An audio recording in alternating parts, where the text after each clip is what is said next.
Paul then explains how someone could so deprive a believer. He first says that it would be through taking delight in false humility.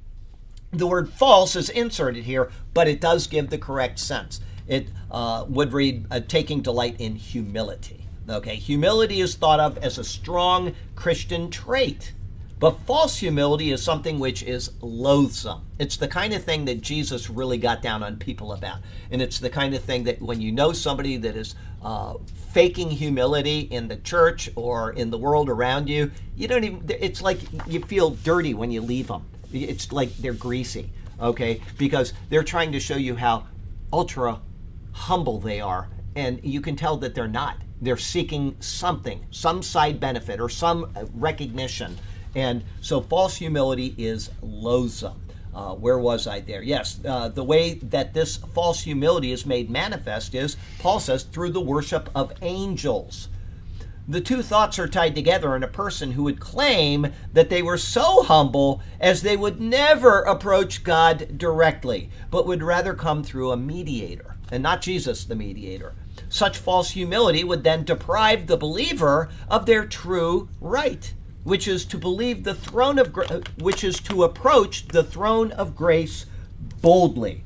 Okay? And that is something that we are told to do. I understand that Hebrews is written to the Hebrew people, but as I said last week, there are things in Hebrews that apply not only to the Jews, they apply to all believers. But it is a treatise that is written to the Jewish people. Okay, so I'm going to take you to Hebrews chapter 4, and I'll read you what it says there. It says Hebrews 9, 8, 7. We're going to get there in a second, 4, and then we're going to go to verse 16. And it says there, let me go to 15. For we do not have a high priest who cannot sympathize with our weaknesses, but was in all points tempted as we are, yet without sin.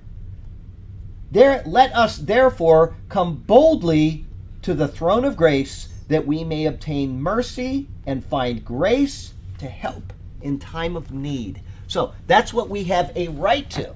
Yes, that's written to the Hebrew people, but Jesus is just as much our high priest as he was to the people of Israel when he died on the cross for them.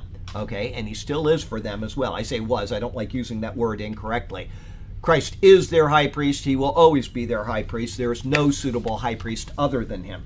Okay, but it applies to us as well. How do we know this? Because Christ is our atoning sacrifice.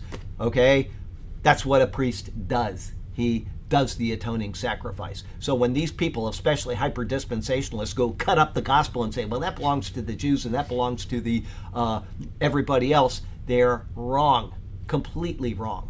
All right? Everything that Christ did, all of the feasts of the Lord, everything applies to everybody all the time. Okay? It's just that as we saw last week, the inclusion of the Gibeonites in that narrative last week was to show us how the Gentiles came under the umbrella of a covenant that was made with Israel and with Judah. Okay? That's why it's in there. All right? So,